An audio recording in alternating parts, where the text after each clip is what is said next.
definitely had the hot hand from the three-point line so far. Always nice to start out like that. They've been distributing the ball really well tonight, too. I mean, a decent number of assists so far for them. This is how the floor looks for the Rockets starting the second. Ariza the 3 and Jones the 4. Johnson is out there with Brewer. And it's Dorsey in the pivot spot, manning the middle. One thing you know when it comes to the Mavericks is they're not going to sit back and stand pat. They want to reload, not rebuild. And Jones slams it in. Now, as far as the defense goes, Clark, that is not what's going to keep them in this lead. Yeah, but from the other perspective, you can see just how much that dunk pumped those players up. Oh, yeah. Yeah, I agree, guys. I sense a little bit of a momentum shift here. From the sideline, let's catch up with Doris Burke. Yes, Kevin, James Harden, a sixth man with the Thunder, but he's the go-to guy in Houston, a role he's very comfortable in. He said, quote, in college and high school, I was always the focal point. Now I'm back to my old ways, needing to be the leader, needing to score. In any situation, I'm going to be good. Kevin, he's certainly been good for the Rockets. A one-man wrecking crew, Doris. Thank you. A different look for Dallas. Tyson Chandler, he's checked in for Stoudemire. Ellis comes in for Raymond Felton. Rajon Rondo is subbed in for J.J. Barea. Houston also making some changes. Dwight Howard, he's checked in for Dorsey. Smith comes in for Jones. And it's Harden in for Corey Brewer. Rondo drives in. They get it again. Rockets trail by 10. Smith the pass to Johnson. And the rebound goes to the Mavericks. Chandler's got 4 rebounds now tonight. And it's Nowitzki missing. Rockets have gone 3 of their first 5 shots to drop here in the second quarter.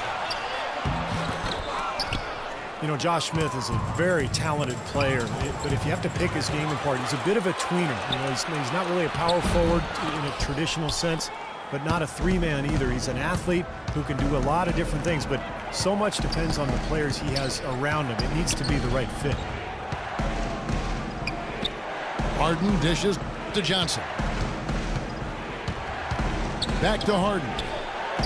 From outside the arc. That's in there. Johnson with the assist. Johnson's got 3 assists now in this one.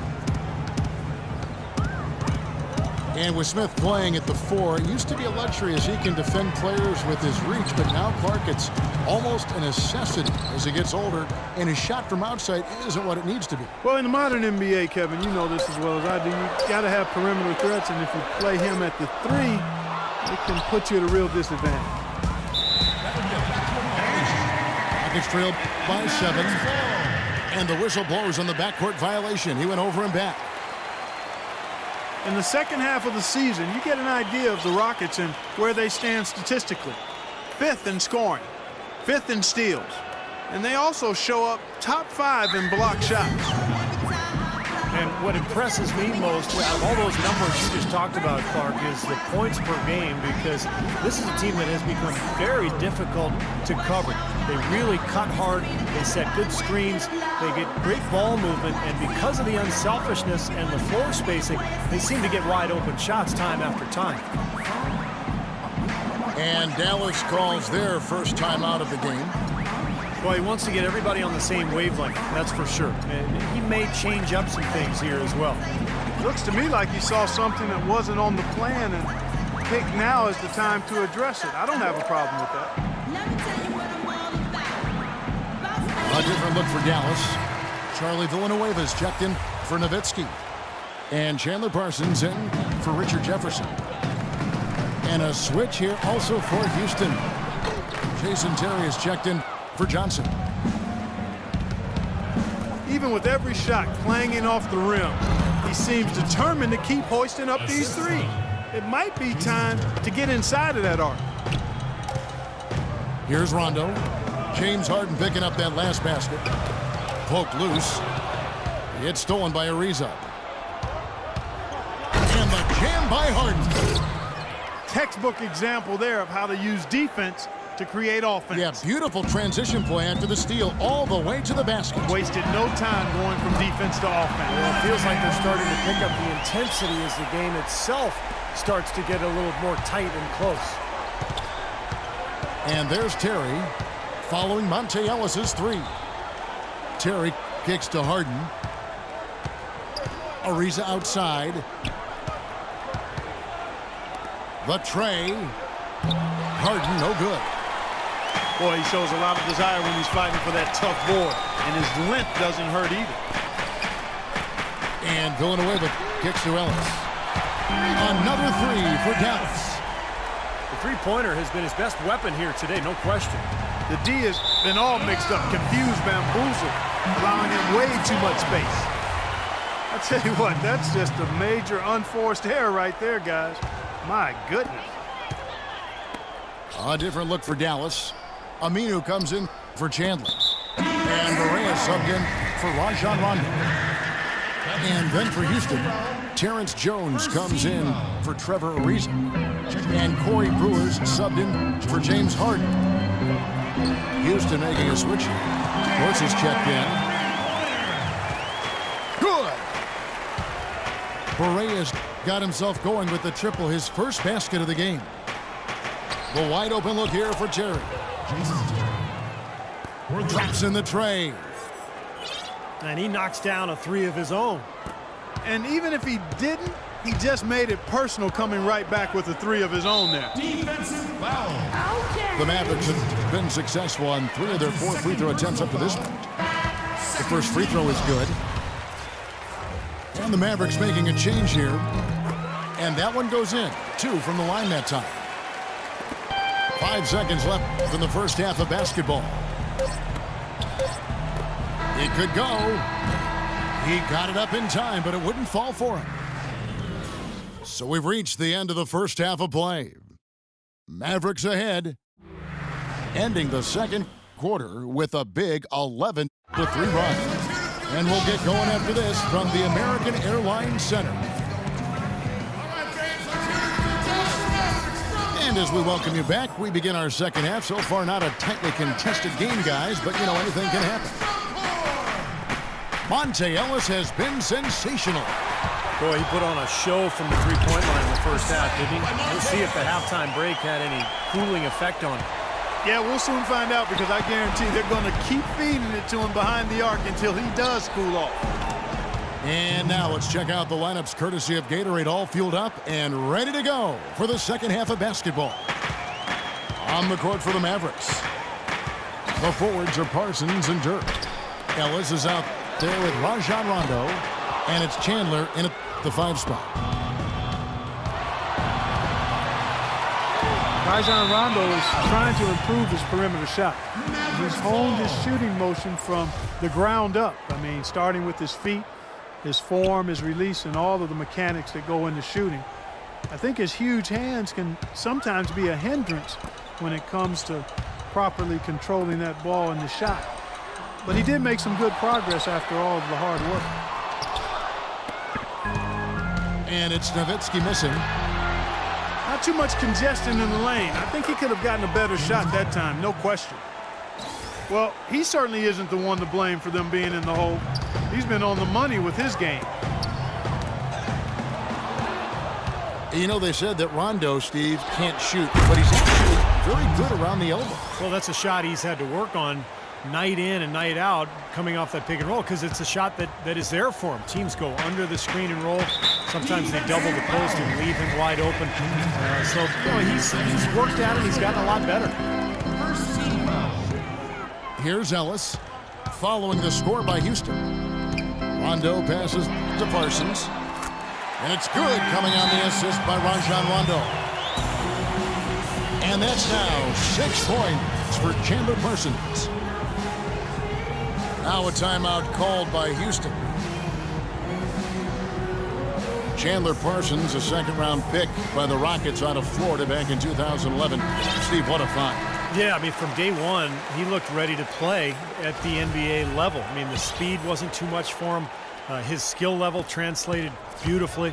And he's improved every season. His three-point shooting is getting better, but the ability to do so many things makes him a very effective player. And Nowitzki wide open. He fires. Another three for Dallas. An unusual skill set for a big man. A long-range shot that gives you such good spacing offensively. Here's Smith. Another shot. And he lays it up and in. Smith's got his first 2 points. Dallas calls timeout. And Parson, he's 6'10", maybe 6'9". 6'10" might be a stretch, but he's a good athlete, has a tight handle. I think the more open style of play in the NBA suits his strengths as a player who likes to attack in transition and is able to get to the rim and has a really good basketball IQ too. Plays with great confidence. He really does.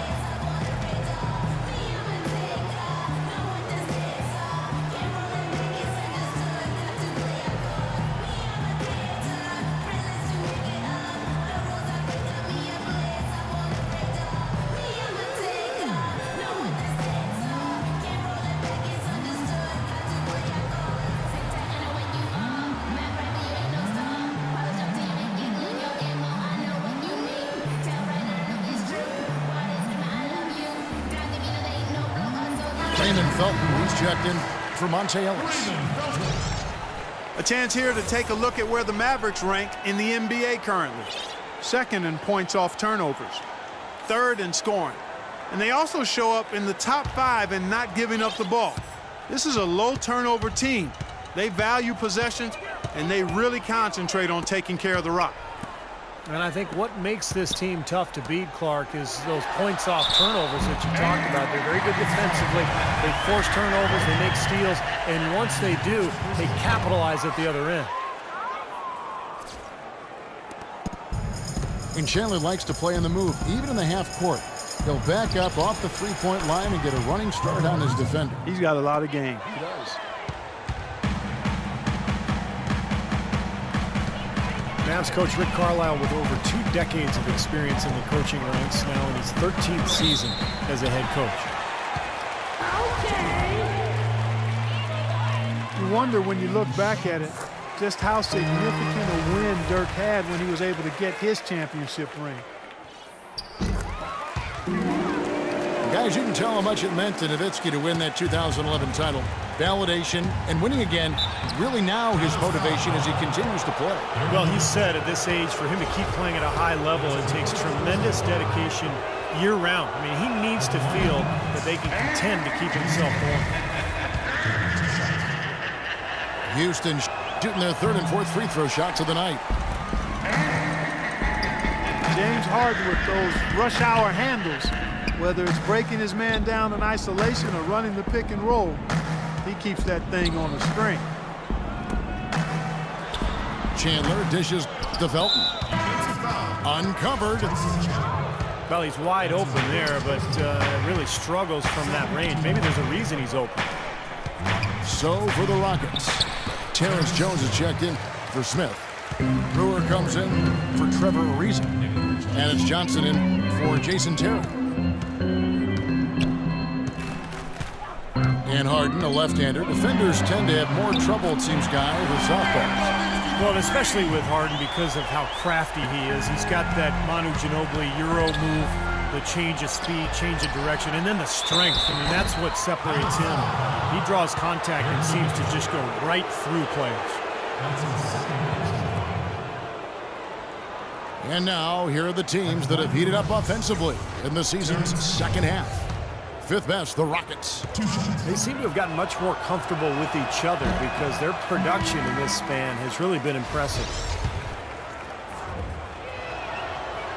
Well, the Rockets, wouldn't you say, are really to be commended, Clark, for rebuilding this team without tearing it down to the studs, or tanking, if you will. Yeah, absolutely, Kevin. I mean, they've improved dramatically with Harden and Howard. This is a team that's held the winning record in the West now for 8 straight seasons. That's pretty impressive. It is. And Nowitzki, wide open, he fires. And another basket for Dallas. He's fortunate that shot found the bottom of the bucket. It wasn't the highest quality look. The three from Harden.